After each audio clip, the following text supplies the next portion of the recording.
ಖಂಡಿತವಾಗಿಯೂ ಕೇಳಿ. ನಿಮಗೆ ಸಹಾಯ ಮಾಡಲು ನಾನು ಇಲ್ಲಿದ್ದೇನೆ.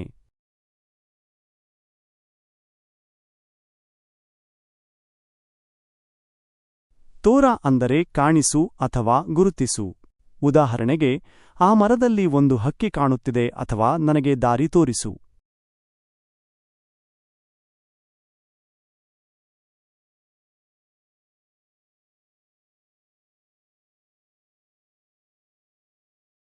ಖಂಡಿತ ಈ 4 ಆಯ್ಕೆಗಳಲ್ಲಿ ತೋರಾ ಪದದ ಅರ್ಥ ಕಣ್ಣು.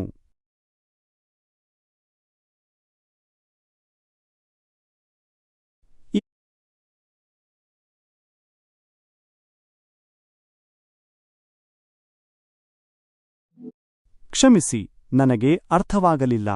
ದಯವಿಟ್ಟು ಮತ್ತೊಮ್ಮೆ ಹೇಳುವಿರಾ?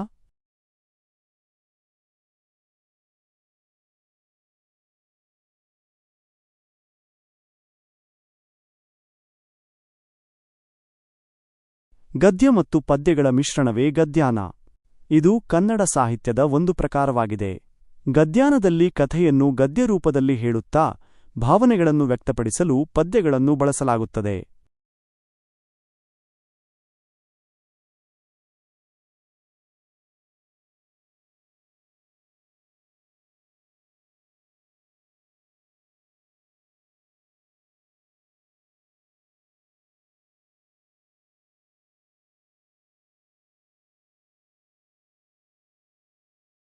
ಖಂಡಿತ.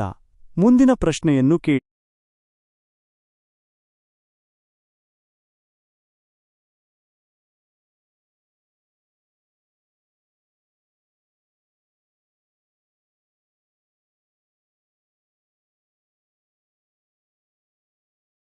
ಈ ವಾಕ್ಯದ ಸರಿಯಾದ ರೂಪ ಹೀಗಿದೆ: ದಕ್ಷಿಣ ಭಾರತದ ವಿವಿಧ ಪ್ರದೇಶಗಳಲ್ಲಿ ದ್ರಾವಿಡ ಭಾಷೆಗಳು ಬಳಕೆಯಲ್ಲಿವೆ ಮತ್ತು ಉತ್ತರ ಭಾರತದ ಕೆಲವು ಪ್ರದೇಶಗಳಲ್ಲಿ ಆರ್ಯನ್ ಭಾಷೆಗಳು ಬಳಕೆಯಲ್ಲಿವೆ.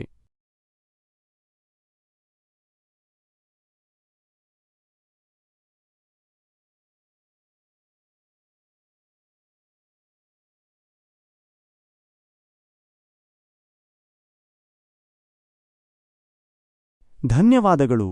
ಇನ್ನೇನಾದರೂ ಪ್ರಶ್ನೆಗಳಿವೆಯೇ?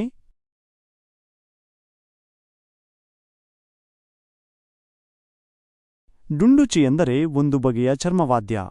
ಇದು ಕರ್ನಾಟಕದ ಜಾನಪದ ಸಂಗೀತದಲ್ಲಿ ಬಳಸುವ ಒಂದು ಪ್ರಮುಖ ವಾದ್ಯವಾಗಿದೆ.